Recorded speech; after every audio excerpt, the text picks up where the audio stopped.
N'hésitez pas à liker la vidéo si elle vous plaît, et si vous êtes nouveau sur la chaîne, n'oubliez pas de vous abonner et d'activer la cloche de notification afin de ne rater aucune de nos vidéos. Mohammed est-il annoncé dans Deutéronome chapitre 33, le verset 2? C'est ce que vous allez découvrir aujourd'hui. Alhamdulillahi Rabbil Alamin, thumma salatu wassalamu ala rasulillahi wa ba'd. Dans cette première vidéo, nous allons encore renvoyer notre cuisinier après qu'il a tenté de pointer une fois de plus son nez dans l'interreligieux. Son Excellence, le grand vantard cuisinier de la Côte d'Ivoire. Récemment, il prétend dans une vidéo réfuter le frère Jésus musulman avec la plus grande malhonnêteté et mensonge qui n'ait jamais existé sur terre. Alors, on l'écoute d'abord. Ainsi, Deutéronome 33, 2 ne fait pas une annonce prophétique de révélation qui allait être donnée sur les montagnes du Sinaï, de Séir ou de Paran. Non. Le verset est une bénédiction de Moïse, retraçant le parcours des enfants d'Israël dans le marche au désert et ce que l'Éternel a le faire en faveur de chacune des tribus, comme on peut le lire dans les versets 7 à 29. Alors lorsque Rachi connecte la montagne de Paran à Ismaël dans la paracha Vesot à Beracha, il fait ici recours au Midrashim. Premièrement, je ne sais pas si vous avez décelé la triche et la fraude intellectuelle de notre cuisinier. Il dit, je cite, « Ce verset n'est pas une annonce prophétique de révélation que l'Éternel allait faire, mais plutôt une bénédiction de Moïse. » Ainsi, Deutéronome 33, 2 ne fait pas une annonce prophétique de révélation qui allait être donnée sur les montagnes du Sinaï, de Séir ou de Paran. Non. Le verset est une bénédiction de Moïse. Attends, Salomon, qui t'a dit que le verset n'est pas une bénédiction de Moïse? Qui t'a dit le contraire, monsieur Salomon? Tu es en fait en train de débattre seul, prétextant que tu réponds à Jésus musulman.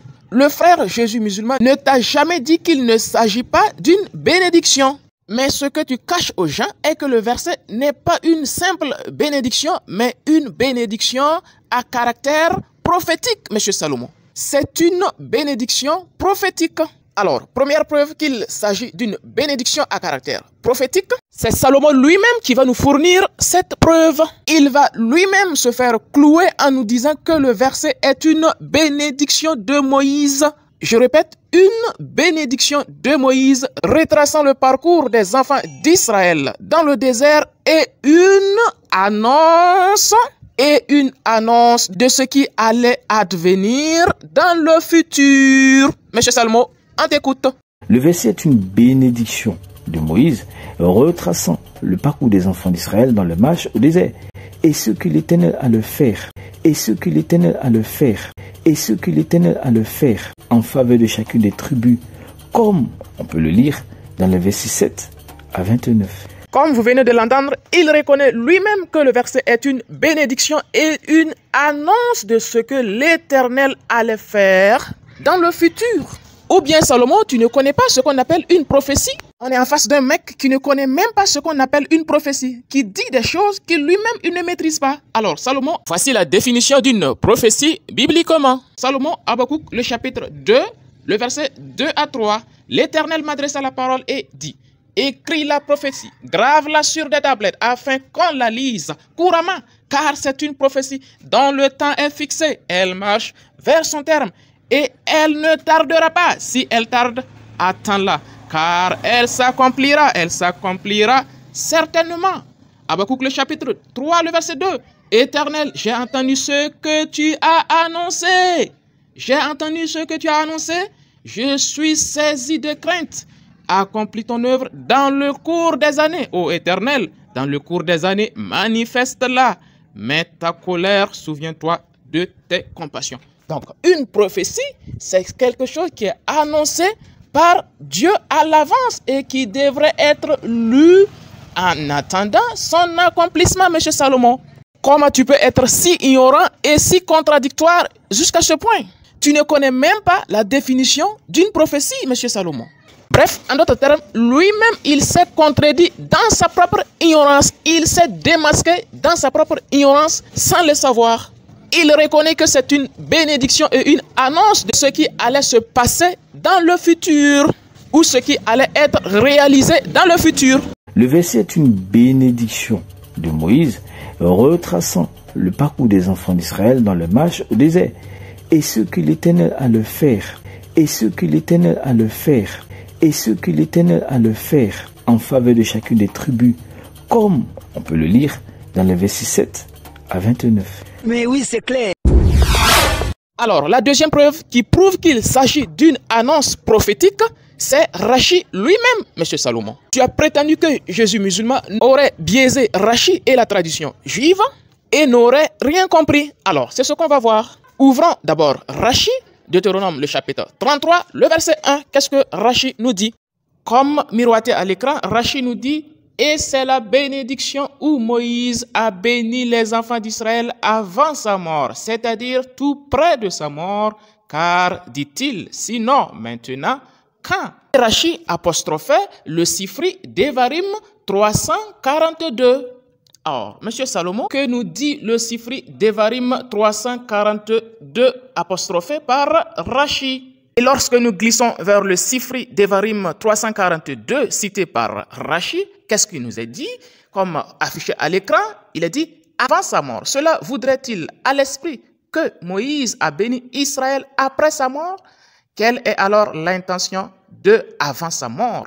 Proche de sa mort, de même que Malachie chapitre 3, le verset 23 à 24, où il est dit: voici, je vous envoie Élie le prophète avant la venue du jour redoutable de l'Éternel.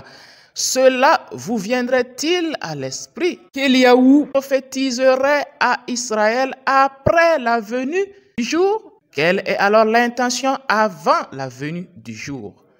Proche de sa venue. En d'autres termes, selon Rachi lui-même et selon les commentateurs rabbiniques, cela voudrait dire que l'expression avant sa mort est une expression qui exprime une pensée prophétique à l'image de Malachie chapitre 3, le verset 23 à 24, où on annonce prophétiquement la venue d'Élie. Donc, M. Salomon, tu es un grand ignorant. Selon Rachi lui-même que tu as cité, Rachi te prouve que cette expression, avant sa mort, exprimée dans l'introduction du chapitre 33, prouve que ce qui suit relève d'une bénédiction prophétique, d'une bénédiction à caractère prophétique, à l'image de Malachie, le chapitre 3, le verset 23 à 24. Monsieur Salomon, pauvre ignorant. Monsieur Salomon, pourquoi tu as caché cette midrash apostrophée par Rachi? Pourquoi tu l'as caché à tes frères, Monsieur Salomon? Ignorance ou malhonnêteté intellectuelle comme d'habitude? Expliquez-moi, je ne comprends pas. Et ce n'est pas tout, Monsieur Salomon. Tu prétendais que le verset 1 du chapitre 33 prouvait qu'il ne s'agit pas d'une annonce prophétique. Mais quelle ignorance, Salomon! C'est le verset 1 même qui est la preuve criarde, qui est la preuve tangible, qui légitime l'attribution du caractère prophétique du verset 2, Salomon. Comme nous venons de le prouver par ta propre contradiction exégétique et par le grand Rachi. On t'écoute d'abord avant de poursuivre la réfutation. Le premier fait à relever, c'est la fraude intellectuelle opérée par Jésus musulman. En effet, le verset qui précède, c'est-à-dire celui qui vient juste avant le verset 2, dit ceci: et voici la bénédiction par laquelle Moïse, Moshe, homme des dieux d'Élohim, bénit les fils d'Israël face à sa mort. On voit bien que les paroles qui vont suivre sont une beraka, c'est-à-dire une bénédiction qui a été dite par Moïse. Ainsi, Deutéronome 33, 2 ne fait pas une annonce prophétique de révélation. Tu mens, il ment. En fait, il cite le verset 1 pour prouver que le verset 2 n'est pas une annonce prophétique. Ce qui est une preuve tangible de l'ignorance de notre cuisinier Alexandre Salomon, de ce qu'il dit et de ce qu'il lit. Restons dans la tradition juive dans laquelle il s'était fourré, comme s'il y connaissait grande chose. Prenons cette fois-ci le grand Ibn Ezra. Il nous dit à propos de Deutéronome, le chapitre 33, le verset 1. Et c'est la bénédiction. Cette bénédiction est similaire à la bénédiction de Jacob, car il parle de l'avenir. Confère Genèse, le chapitre 49. Or, c'est dans la Genèse 49 que nous avons la prophétie sur la venue du Shiloh. Donc, pour la tradition juive, pour les rabbins, Le verset 1 de Deutéronome, chapitre 33, est la preuve criarde même qui prouve que, en fait, il s'agit d'une prophétie. Que les versets qui suivent s'agit d'une prophétie, d'une annonce prophétique. Et Ibn Ezra, il ne s'arrête pas là. Il poursuit en disant, l'homme de Dieu, cela enseigne que Moïse les a bénis prophétiquement. Cela enseigne que Moïse les a bénis prophétiquement. Salomon, tu vois que tu es vraiment un nulard. Tu es trop nul. Tactiquement, techniquement, tu es trop nul. Tu confonds, c'est parce que tu connais pas. Quand tu connais pas, il faut demander. En d'autres termes, pour la Bible et pour la tradition juive, c'est bien le verset 1 qui donne le caractère prophétique des versets suivants. Salomon, c'est mieux que tu restes à la cuisine. Je t'ai dit, ta place, c'est à la cuisine. Tu es trop nul, tu n'as pas le niveau. Et c'est pourquoi j'ai toujours dit à Jésus musulman, les petits comme toi, on s'en occupe. Tu n'as même pas le poids de l'aile d'une mouche, Salomon. Et tu le sais bien dans ton petit cœur. Mais oui, c'est clair. Monsieur Salomon, c'est mieux que tu laisses l'interreligieux et tu vas t'occuper de tes casseroles. C'est mieux quoi? Parce que là-bas, tu excelles bien. Alors, que retenir? On retient que selon la Bible et selon la tradition juive, le verset 1 de Deutéronome, le chapitre 33, est le verset clé qui légitime et qui donne le caractère prophétique du verset 2 que les musulmans brandissent à longueur de journée. Et personne ne peut prouver le contraire. Et à cause de cette vérité islamique qui y est annoncée, je vous présente à présent l'évangile de Mohammed. Matthieu, le chapitre 1, le verset 1 à 2. Au 7e siècle après Jésus-Christ, l'ange Gabriel apparut à un homme du nom de Mohammed, fils d'Abdallah, fils d'Ismaël, fils d'Abraham, afin que s'accomplisse ce qui avait été annoncé par le prophète Moïse. L'Éternel a resplendi de la montagne de Paran. Confère Deutéronome, chapitre 33, le verset 2. Alors, chers chrétiens, aujourd'hui, vous avez vu la vérité. Je vous invite à l'accepter et de ne pas la rejeter.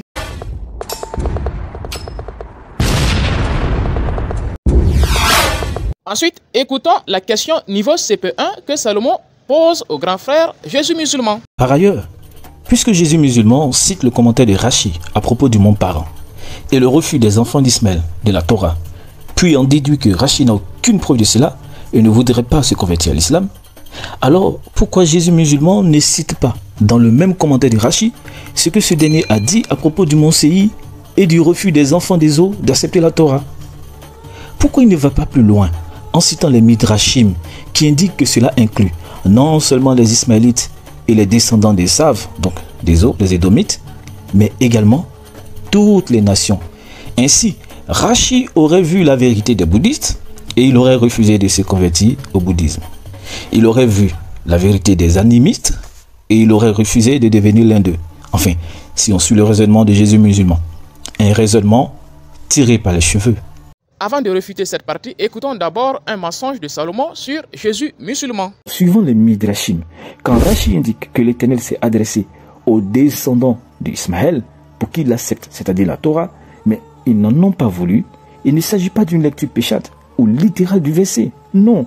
Autrement dit, Dieu ne s'est pas littéralement adressé aux Ismaélites pour leur dire d'accepter la Torah. C'est une allégorie pour indiquer que les enfants d'Ismaël n'ont pas été dépositaires de la Torah. Or, suffisant, il nous a juste montré qu'il ne s'est pas fait la différence dans le contexte rabbinique entre la lecture au sens péchat et la lecture dans le sens du Midrash. Salomon, c'est où Jésus musulman a dit que le verset 2 de Deutéronome, chapitre 33, serait une adresse littérale et un refus littéral des enfants d'Ismaël à refuser la Torah. Tu es en fait un grand menteur et un grand manipulateur. Il te dit tout simplement que Rachi n'a aucune preuve de ce qu'il avance comme argumentaire concernant le fameux refus des enfants d'Ismaël à accepter la Torah. Regardons maintenant dans les commentaires des Juifs. Prenons Rachi. Qu'est-ce qu'il dit sur le mont Paran? Il y est allé et il a commencé par s'adresser aux descendants d'Ismaël. Donc Rachi confirme bien que ici, Paran, ça fait bien référence à Ismaël. Pour qu'il l'accepte. Alors de quoi il parle? Il parle de la Torah. Autrement dit, l'Éternel a proposé aux enfants d'Ismaël la Torah. Mais par contre ici, bien sûr, il va dire « mais ils n'en ont pas voulu ». Rachi n'a pas de preuve de ça. Il n'a pas de preuve que les enfants d'Ismaël ont refusé la Torah, c'est-à-dire la révélation. Salomon, c'est dans quelle partie il dit qu'il s'agit d'une adresse littérale aux enfants d'Ismaël? On appelle ça du mensonge. Ça, c'est un. Deuxièmement, tu dis qu'il s'agit d'une interprétation allégorique. Mais Salomon, tu es devenu un rabbin? Désormais, il faudra que je te nomme le rave cuisinier Alexandre Salomon. Parce que là, tu viens de faire encore une grande catastrophe. C'est toi qui décides maintenant du statut des Midrashim lorsqu'il s'agit d'une allégorie ou pas. Ben, c'est simple, Salomon. Donne-nous la preuve où Rachi te dit que le sens du Midrash ici est allégorique. C'est tout. Ce n'est pas à toi de décider du sens des Midrash, Salomon. Un simple cuisinier, c'est où Rachi te dit que le sens du Midrash qu'il a utilisé ici porte la valeur d'une allégorie. Encore un mensonge et une manipulation de ta part. En fait, le gars, il pense que tout ce qui ne s'est pas passé de manière littérale doit être compris comme étant allégorique. C'est une ignorance absolue et on va le réfuter par 3 preuves. D'abord biblique, ensuite coranique et enfin par les sources rabbiniques elles-mêmes qu'il a utilisées. Alors, ouvrons l'exégèse de Salomon lorsqu'il prétend répondre le pasteur Shora. Il nous dit: le Messie lui-même, dans son existence préhumaine, a prophétisé par la bouche du prophète Ésaïe. Mais voici avec les enfants que Yahvé m'a donné. Ici, Salomon nous dit que le Messie, il a prophétisé en disant: me voici avec les enfants que Yahvé m'a donné. Ce verset, il a été repris par Hébreux, le chapitre 2, le verset 13, et qui présente ce discours comme étant une adresse de Jésus-Christ à son Dieu. Or, dans cette adresse à Dieu par Jésus-Christ, il nous montre clairement que Jésus-Christ présente les croyants à Dieu. En d'autres termes, Jésus-Christ était en train de présenter les chrétiens, selon en fait les chrétiens, Jésus-Christ était en train de présenter les chrétiens à Dieu, alors que les chrétiens n'existaient pas à cette époque. En d'autres termes, Jésus-Christ était en train de présenter à Dieu, à son Dieu, des êtres inconscients. Mais bizarrement, au lieu que Salomon interprète ce verset comme étant une allégorie, non, il l'interprète comme étant une prophétie. Vous voyez sa malhonnêteté. Quand les Midrashim parlent de l'adresse, de la présentation de la Torah aux nations, Salomon dit que c'est allégorique. Or, quand la Bible parle de la présentation des chrétiens à Dieu par Jésus-Christ, ça devient automatiquement une prophétie. C'est ce qu'on appelle la malhonnêteté intellectuelle. Ça, c'est un. Deuxièmement, regardez la tricherie même de Salomon lorsqu'il cite les Midrashim. Il nous a montré à l'écran le Talmud Avodah Zarah 2b. Regardez ce qu'il a lu, ce qu'il a caché en fait. Regardez sa manipulation. Il a dit: depuis quand nous as-tu donné la Torah et nous ne l'avons pas acceptée, puisque nous n'avons jamais reçu la Torah? Pourquoi sommes-nous alors jugés? Gemara demande: peut-on alors dire qu'on ne leur a jamais offert la Torah? Est-ce qu'on peut dire qu'on ne leur a jamais offert la Torah? Puisqu'ils ne l'ont jamais effectivement pas reçu, littéralement, physiquement et consciemment. En fait, tout se passe comme s'ils sont en train de répondre à l'objection de Salomon. Étant donné que les nations n'ont pas reçu la Torah littéralement de manière physique, est-ce qu'on peut nier par ce fait qu'ils ne l'ont réellement pas reçu? Ils sont en train de donner un cours gratuit à Salomon. Écoutons la suite. Peut-on dire qu'on ne leur a jamais offert la Torah, prétextant qu'ils ne l'ont jamais reçue littéralement? Alors, ils répondent: en d'autres termes, on ne peut pas le dire, on ne peut pas nier cela, parce qu'il est écrit dans la description du don de la Torah, et il dit: le Seigneur est venu du Sinaï, et il s'est levé du Séhir vers eux. Et il est écrit aussi: Dieu vient de Théma, et le Saint de Paran. Habakkuk 3.3. Et les sages ont demandé: qu'est-ce que Dieu a alors exigé à Séhir? Est-ce que Dieu a alors exigé à Paran? La Torah n'a pas été donnée dans ces endroits. C'est-à-dire, littéralement, la Torah n'a pas été donnée dans ces endroits. Et le Rabbi Yohanan dit, c'est-à-dire, lui, il va répondre maintenant. Lui, il va expliquer maintenant l'affirmation selon laquelle la Torah a été donnée aux nations. Il va expliquer le mode opératoire. Maintenant, le Rabbi Yohanan va expliquer comment comprendre le don de la Torah aux nations. Il va dire: cela veut dire que le Saint béni soit-il a fait parvenir la Torah dans toutes les nations, à ceux qui parlent toutes les langues, comme les Édomites à Séir et les Ismaélites à Paran. Mais ils ne l'ont pas accepté jusqu'à ce qu'ils viennent au peuple juif et qu'ils acceptent. Donc pour eux, les rabbins, Dieu a fait parvenir la Torah aux nations, pas de manière littérale, mais dans une autre dimension. C'est une réalité qui se serait produite dans une autre dimension. Et Salomon, quand lui, il lit ça, il ment et il falsifie en disant que non, ça veut dire que les Ismaélites n'ont pas été dépositaires de la Torah. Mais Salomon, tout le monde sait que les Ismaélites, les nations n'ont pas été dépositaires de la Torah. Littéralement. C'est pourquoi cette Midrash explique clairement que bien que les nations n'ont pas reçu littéralement la Torah, ne peut pas nier qu'ils l'ont reçu d'une autre manière. Et c'est pourquoi le rabbi Yohanan explique cela en disant « Cela signifie que l'Éternel leur a fait parvenir la Torah ». Ce qui prouve que cela se serait produit, pas littéralement, mais dans une autre dimension. Ce n'est pas la dimension physique, consciente. La nation. Salomon, pourquoi tu falsifies les midrash pour tromper tes frères? Nous allons terminer cette explication par le Coran al-Karim pour prouver que l'adresse, la proposition de la Torah aux nations, selon les Midrashim, n'est pas une allégorie, mais quelque chose qui se serait produite dans une autre dimension. Alors, ouvrons le Coran dans la sourate 33, le verset 72. Écoutez ce que Dieu nous dit. « Nous avions proposé aux cieux et à la terre et aux montagnes la responsabilité de porter les charges, de faire le bien et d'éviter le mal. Ils ont refusé de la porter et en ont eu peur alors que l'homme s'en est chargé, car il est très injuste envers lui-même et très ignorant. » Alors, ici, Dieu nous dit clairement qu'il a présenté le Haman aux autres créatures et ils ont refusé de l'apporter, excepté l'homme qui en a accepté. Alors que tout le monde sait que ni l'homme ni aucune créature n'est consciente de la proposition du port de la responsabilité. Ce qui veut dire que cela s'est produit dans une autre dimension, qui n'est pas la dimension physique, qui n'est pas la dimension consciente. Et c'est ce sens que les rabbins expliquent dans le Talmud. Mais le rave cuisinier Salomon vient, il falsifie tout à cause de son ignorance et à cause de sa soif de vouloir se jouer au connaisseur afin de se faire tristement célèbre. Alors, Salomon, la question demeure, ou les questions demeurent. Pourquoi as-tu menti sur Jésus musulman? Ça, c'est un. Deuxièmement, c'est quel midrash qui dit que cette histoire ne s'est pas réalisée, ne s'est pas produite réellement? Parce que le monde, il ne se limite pas à la dimension physique. Troisièmement, c'est quel midrash qui dit que cette histoire ou ces midrashim ont une valeur allégorique? Quatrièmement, pourquoi as-tu triché sur la tradition juive?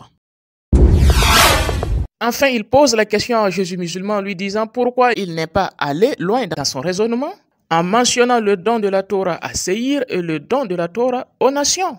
Alors, pourquoi Jésus musulman ne cite pas, dans le même commentaire de Rachi, ce que ce dernier a dit à propos du mont Séir et du refus des enfants des eaux d'accepter la Torah? Pourquoi il ne va pas plus loin en citant les Midrashim qui indiquent que cela inclut non seulement les Ismaélites et les descendants des Saves, donc des eaux, les Édomites, mais également toutes les nations? Ainsi, Rachi aurait vu la vérité des bouddhistes et il aurait refusé de se convertir au bouddhisme. Il aurait vu la vérité des animistes et il aurait refusé de devenir l'un d'eux. Enfin, si on suit le raisonnement de Jésus musulman. Un raisonnement tiré par les cheveux. Alors, Salomon, tiens-toi bien. Lorsque Jésus musulman te cite Deutéronome 33, le verset 2, excluant Séir et les nations, il l'a bien expliqué dans sa vidéo. Parce qu'il a relié le verset de Deutéronome 33, le verset 2, avec l'annonce de la grande nation d'Ismaël qui devrait se concrétiser avec l'islam. Il a établi la relation entre ce verset de Deutéronome 33, 2 avec le commentaire de Rachi et avec l'annonce de la grande nation promise sur Ismaël, avec la prophétie de l'annonce de la grande nation promise pour Ismaël. Eh bien, c'est tout simple. Genèse 21, 21. Il habita dans le désert de Paran. Mais de qui on parle? Si on regarde le contexte ici, eh bien, Ismaël s'apprêtait à mourir. Mais intervention divine, Dieu entendit la voix de l'enfant. Lève-toi, prends l'enfant, saisis-le de ta main. car je ferai de lui une grande nation. Autrement dit, il ne faut surtout pas qu'Ismaël meure, il y a une intervention divine pour le protéger afin qu'il vive, car il y a une prophétie le concernant. Il doit devenir une grande nation. Et Ismaël, il habite dans le désert, et on précise bien que c'est le désert de Paran. Une promesse que Séhir n'a jamais eue, ni de la part d'Abraham, ni de la part de Dieu. Ça, c'est un. Deuxièmement, Salomon, comment tu peux lui faire un tel reproche pendant que toi-même tu sais que, midrashiquement parlant, on peut couper les versets comme l'on veut, comme le fait Matthieu à milliards de reprises dans ta propre Bible. Lorsque Matthieu applique Osée 11, le verset 1, dans Matthieu 2, le verset 15, en disant « Il y resta jusqu'à la mort d'Hérode afin que s'accomplisse ce que le Seigneur avait annoncé par le prophète. J'ai appelé mon fils hors d'Égypte. » Monsieur Salomon, le Saint-Esprit de Matthieu n'a pas cité tout Osée 11, 1. Il a simplement copié la partie qui l'intéresse pour appliquer à Jésus. Tu dois alors d'abord aller faire cette remarque au Saint-Esprit de Matthieu avant de revenir parler de Jésus musulman. Si ton Saint-Esprit coupe les versets comme il veut, si le Saint-Esprit des évangiles n'utilise pas la totalité des clauses des versets pour l'appliquer à Jésus-Christ, comment alors peux-tu faire ce reproche à quelqu'un d'autre, Salomon? L'honnêteté intellectuelle aurait voulu que tu parles d'abord, t'en prendre à Matthieu avant de venir, on va discuter. En plus, moi-même, je ne te comprends pas, Salomon. Jésus musulman te dit, viens, on va faire le débat, viens, on va faire les débats. Mais comme toi, tu es un fouillard, un peureux et un ignorant, et tu le sais bien, tu as fait tout pour trouver un prétexte pour fuir le débat, en exigeant que le frère fasse le débat avec toi à visage découvert. Alors que tu sais que le frère n'intervient jamais à visage découvert, tu le sais bien. Maintenant, la question qui se pose, Salomon, pourquoi tu refuses de faire le débat avec Jésus musulman alors que pendant ce temps, ça ne te gêne pas de t'asseoir, prendre ton temps, faire des montages sur Jésus musulman, faire des prétendues réfutations sur Jésus musulman, sur ces vidéos sans visage. Et si tu prends des heures, des journées pour faire des montages sur le frère Jésus musulman, prétendant refuter ces vidéos sans visage, parce que les vidéos de Jésus musulman, il n'y a pas de visage. Pourquoi alors, Salomon, tu fuis le débat sans visage et tu réponds à des vidéos sans visage? La conclusion saute à l'œil, la peur et l'ignorance. Donc, tu es obligé de trouver des arguments pour fuir le débat. En fait, Salomon, je te comprends parfaitement. Tu cherches tout simplement des gens qui ne s'intéressent pas aux traditions, aux sources juives, qui ne s'intéressent pas au grec, qui ne s'intéressent pas à l'hébreu, qui ne s'intéressent pas à l'arabe, pour débattre avec ces personnes, afin de citer un mot grec ou deux mots grecs pour te faire passer pour un connaisseur. Pourtant, tu sais qu'avec nous, ce mensonge ne va pas passer. En grec, tu ne pourras pas mentir. En hébreu, tu ne pourras pas mentir. En arabe, tu ne pourras pas mentir. Donc, tu es obligé de trouver des prétextes pour fuir le débat avec ces derniers. On le sait, Salomon. Et on va le voir dans la vidéo suivante, la fuite lamentable du grand Salomon Alexandre, devant mon défi que j'avais lancé sur Facebook.